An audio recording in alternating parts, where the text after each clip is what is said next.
Hello everyone and welcome to the Rambling Man podcast. I'm your host, the Rambling Man, and I have a very special guest today, Mr. Niall Carney. How you going now? How you going? And we're just going to talk about what's going on with you now for the last few days. Just gymming. You said you were out there last night. How was it? Yeah, because the manager's packing it in, so he's Packing leaving. in.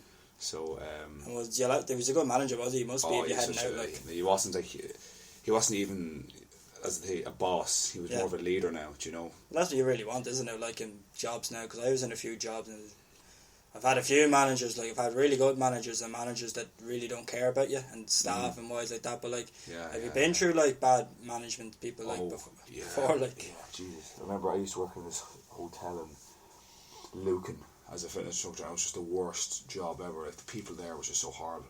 I know in hospitality is huge, but they just they took in no consideration towards empathy or, you know, you could do a million things right, nobody said to you. Like, so like no like, oh, well done today, no, that was great work today. None of that. No. My old job was like that. Like we had a manager who was like that in Burger King. It was kind of like she'd walk around the whole place after like her shift to be over, and she'd walk up and talk, say, "Good job today, you did this well. Oh, good job." High five and say, "Everyone gets a drink. Go get a drink," and all. It was really like you think you need to build that atmosphere. Like if you're going to be the boss, that's where you have to set your standards. If you know what I mean. Like, and of course. I've been through, I don't know how many jobs. I had one of the best managers I've ever had in a kitchen job, and sadly he passed away. And he's probably the best fella I've ever had as a manager. He was so kind. Do you ever hear managers going, "Oh, my door's always open"? Yeah, but it's never really open. You're kind of like knocking. No, I'm too busy right now. No, but his was like his door was always open for anybody. So if you ever had the smallest little problem, if you really needed a day off or you needed time, like I need to leave early today. He was like, "Yeah, that's no problem, thanks for telling me," and all, and that kind of way. And then the guy that took over him, he was like, "The door's always open." You go to the door and it's like, no, you can't. I can't do anything today. I can't do this today. And then like, you go back in again and you try and fix. Like, say like, you needed like you had a doctor's appointment. You know the way sometimes you get a random doctor's note coming in. You're like, "Oh, I need to go to the doctor's and all." He'd be like, "Oh, I don't know," and you're like, "But I need it off." It's not like a thing where I'm asking for it off. It's like I really do need to go to this doctor's appointment, and it was kind of like it put you in it down. It's kind of like, and then what I was saying about that woman there, like she was a leader straight away. She set the standard. She had the bar set, and then once she was gone, a new manager came in, and the standard just dropped dramatically. Like I mean, absolutely down to the bottom of the pile. Like, and it was really, really difficult and like. Trying to work with people then, because then everyone's kind of in that stressful environment now and no one really wants like he set that standard that's gone now, and now everyone doesn't care anymore. No one cares, and it's kind of hard around that kind of environment than like retail and fast food and all. And then you're a gym now, you're working in gyms now, like that's what your main thing is now. Have you worked anywhere else outside of gyms? I've worked. And how do you feel from a gym kind of working environment to like another kind like retail kind of environment? Like what's your opinion on it now? Like, well, I think I definitely would say instead of even gyms, you can have normal workplaces or you can have gyms. Now gyms slowly but surely becoming like the self-help industry. That's why I see it. But I like the point you made about leadership there.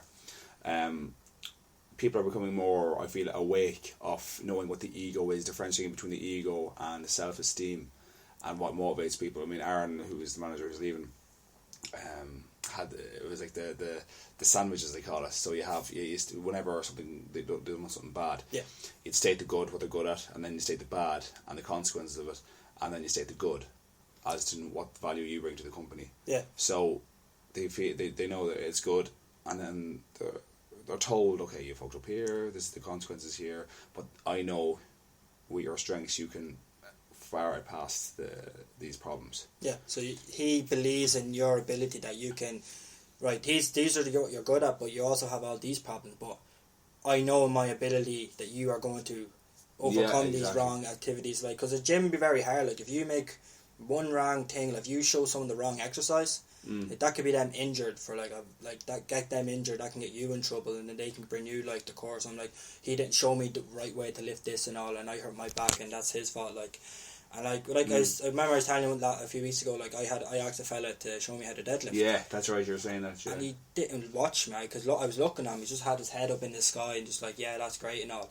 And I could have like, it was my first ever time, and deadlift was supposed to be very dangerous, kind of like one of the dangerous exercises. And he wasn't looking, and I felt real like kind of like, what happened if I twisted my back or fell back, and that means he's in trouble.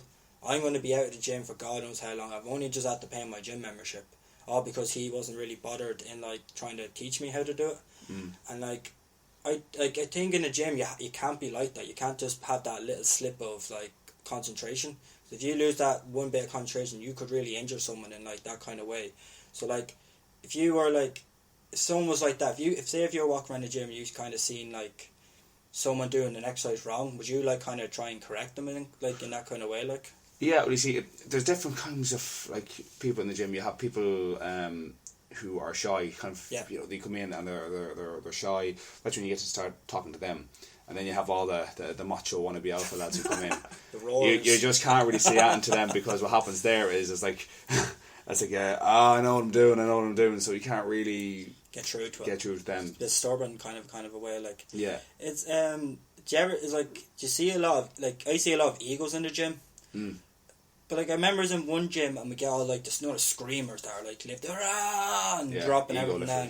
And then I went to another gym and it was barely any of that. There was barely anyone like, and I see dudes who are just jacked, like they're massive, and they're not doing that whole roar and throwing weights on the floor and doing all that. Like, is that just the way the gym is set, or is that just people like in that gym, like that's just the way that they are, like? Well, yeah, like say we have an atmosphere, you may create a certain atmosphere. It's like, say you have a niche of clients. Yeah. You know, one thing I think that a lot of people make the mistake of is taking on loads of different clients. Yeah. And then it's okay to do that in the start to find out what kind of clients you really connect with. Yeah. It could be a lad in his mid-50s, it could be an elderly lady in her mid-70s, it could be, you know, teenagers, lads training for a GAA. Yeah. You know, so it's all about who you are and who you connect with the most, because people can smell bullshit from a mile away. Yeah. If you're trying to, even our tone of language. Yeah. We may speak to you, as I said, to a lad in his early 60s, how's things? Oh, great. And you may try to, or a lad from Trinity who's posh, so your wording mimics his. Oh, yeah. And then, oh man, what's the story? Now, you can only imagine that guy who goes to Trinity and you're talking a different part of the language. It's kind of like my language is kind of like that as well. Like, what's the story, man, and how are you? Like, if he talked to me like that, you kind of feel a bit more, oh yeah, he's kind of like me. He knows how I feel. Yeah. And if you kind of say that to a fellow who's kind of not around that area, like you're saying there, it's very hard. And he's like, oh, he's one of them street people. No, I'm not getting connected with him. Yeah. I think it's NLP, neuro programming or something like that as well. Or I think it's something around that. But you know, that's why you have to be. Just be true to yourself, you know. And I think whether you have that street voice or you have that or you're posh or whatever part, you know, you have to. What is you? What is you? And would you recommend people like going to different gyms to try and find their kind of people who they like? I was in a few gyms, like didn't feel right. I'd go in and do a trial, and like I don't really kind of like the way like the atmosphere around here. And then I might go to another gym. Oh, this kind of feels great. This is kind of what I. Like, would you recommend someone doing that? They're trying to look for a gym, like. Well, I would say is first to anyone going to a gym would be realise that it's a very intimidating thing for a lot of people. Yeah. You know, you walk into a gym and it's like, oh, my self-worth. You see people walking in the gym and they're all shy. How are people going to look at me? If there's anything you need to know about working in a gym, or walking into a gym, should I say, it's people are too concerned about how they look. Yeah. Than how you look. Yeah. I mean, they're out to get their egos out. I don't mean egos, but they're out to look their best. Yeah. It's not a case of a nightclub where they're looking around and trying to judge people. You know, it's not like that at all. I've seen a lot of people, like, I go to a gym and I see people laughing at someone, like, and you can clearly see. I've seen people looking at, like, I don't know how to, like, overweight. I don't know how to phrase how you say someone is, like, big or whatever. He was overweight. And I seen these other chaps and they're just looking at him and he was like lifting weights and they're kind of laughing at him, kind of go, oh, look at him, blah blah blah. And that's kind of real. Like I don't know if I should approach the guy who's they're making fun of and be like, kind of give him a bit of encouragement, because like then I feel like kind of like, oh, I shouldn't be. It's not my place. Like, it's not my place. It should be the gym people that are in there. But I think I realise now. I think I should. What do you think? Like, do you think I should go to that person and try and be like encourage him, or do you think I should tell a gym instructor and tell him like, oh, should you think you give him a bit of confidence? I've seen people kind of laughing at him kind of a way. Yeah. Well, it's important to gauge everyone, to speak to everyone anyway. Yeah. Now, you know. Yeah, when you look at if you see someone, if I was to see someone laughing at other lads, yeah, you know, it's just that's an ego thing as well. Yeah. Do you know? Why would you point at someone and laugh at something? Would you laugh at someone in a wheelchair? Do you know? I say a lot of people would. But do you know what I mean? But yeah, like, I know what you mean. If he's overweight, he's just trying to do something new. You know. Like they're like I've seen people like that. Really, I even been in gyms where I've seen people just staring at me. Like, and I'm kind of like, what the hell's going on here? Why is he staring at me here? Like, I'm kind of feeling a bit probably paranoid a little bit, and like I have a bit of anxiety. So when I kind of have people, like I feel like people are looking at me, I'm kind of like, oh, I don't really want to go back now because people are kind of looking at me in a kind of way. But people always say to me, oh, but going to the gym, it's kind of good for your anxiety and good for your depression and kind of stuff like that. But like, if you could motivate like me, like if I sometimes I feel like that, I would like, I just don't want to go gym. Like, if you know, you've obviously experienced that kind of feeling as well, kind of like, oh, I don't really want to go, but I have to go, and you kind of leaving yourself in here, like, I don't know how I'm trying to phrase it in the right way, like, yeah, so if I have anxiety, I do have bits of anxiety, some days I just don't want to go to the gym, like, how will I boost myself to get out there and start going to the gym, like? Well, I would say, whatever it is you're doing, like, you have to have your own set of goals, yeah, and your positive affirmations, you know, what you visualize yourself to becoming, you know, so you're going to get obstacles anyway. Like, if you were to set up a business and you're so passionate about, say your podcast or what there be putting cars together, do you know, would Steve Jobs care about someone pointing at him and laughing at him about a laptop halfway through his life? He'd be like, no, I'm on my purpose, bitch. Yeah, I do. You know what I mean? He's going to do it. Yeah. So if people look at you, like, you know, who are they to you? People who stare at you and laugh at you, like, if just ask the question: are they adding any value to my life? Yes or no? And in terms of, you know, staying motivated to the gym, if you can get comfortable, yeah, in a gym environment, you can get comfortable in any place you go. You can go shopping centres, you can go anywhere, and you can feel comfortable. It's a very scary. It can be, for a lot of people, it can be very scary. It's very scary for like that small, timid guy, kind of real skinny, and he's looking around. He sees all these big, massive people, and they're all like doing aware, and then like they'd be like, oh, "I'm never going to be that big. I'm always going to be this small. I'm never going to achieve what I want to achieve." But like a few years ago, I just kept going and going and going and going, and I just set a goal, kind of like, right, Monday to Friday, if I can get 5 days a week of gym, I'll be happy with myself, and keep that 5 days. Because I was in a protein shop, and he asked me, he goes, how many days do you work out?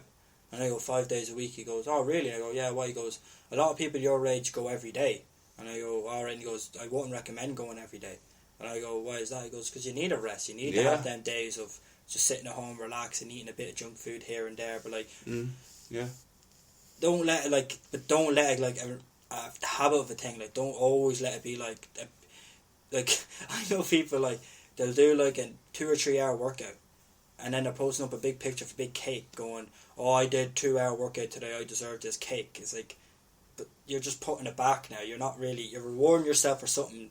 Like, why don't you just get like a big steak or like a load of vegetables on it, like, and say, look at this, I deserve this big juicy steak with all these great, like, potatoes, veg, whatever, like that. Like, throwing a few carbs here and there with your meal to make your meal a bit better for yourself. Because when I was losing weight, I cut carbs away. Yeah. And then when I have my cheat days, I go to carbs. Yeah. And that'd be kind of my like little treat then, like. But it wouldn't be like a huge treat. Like, I wouldn't buy like 25 donuts and just sit here and like, yeah, I deserve my 25 donuts for Monday to Friday kind of a job. And another thing as well, I about gyms, like,